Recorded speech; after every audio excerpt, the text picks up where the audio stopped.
A state-owned company in Sweden is trying to create a new reality, launching a campaign to change the country's language so that migrants don't feel excluded. The new Swedish vocabulary would mix accents and dialects currently spoken within the country. Vi är Sverige. Och så här låter vi. Kompetens sitter inte i uttalet. Vi är Sverige. The new Swedish language has already been picked up by the Stockholm University Library and the country's Scouts organization.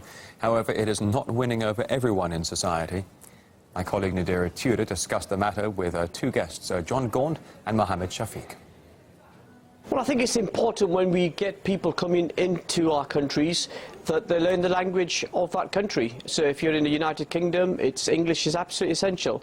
And if you're in Sweden or France or whichever country, you've got to learn the language. If you want to get on, if you want to integrate, and you want to play a full part in national life and progress yourself in your career and your family, help with school homework, all these issues are very, very important, and learning the language is absolutely essential. This is going down terribly with the people of Sweden, and rightly so. Any immigrant who wants to come into the country should be able to read, write, as I say, and speak their language within 2 years.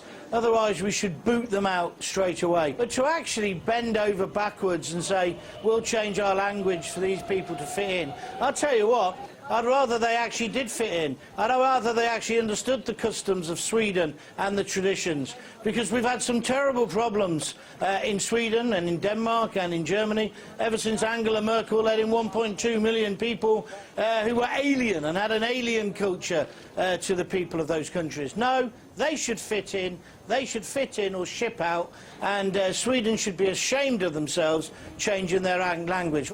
You know, the majority are not happy that the language is being changed in order for those refugees to learn it.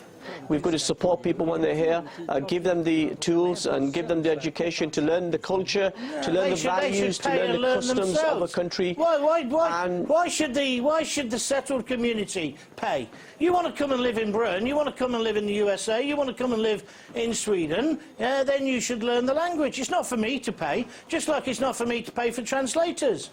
You obviously want to come, the people who want to come, the migrants, they obviously want to live in a better country than the hellhole they're escaping from, so they can pay their own way. I don't see why we should pay for it. Investing in them, helping them learn the English, learn the culture, learn the values, I think benefits the whole nation later on when they work and contribute to the society.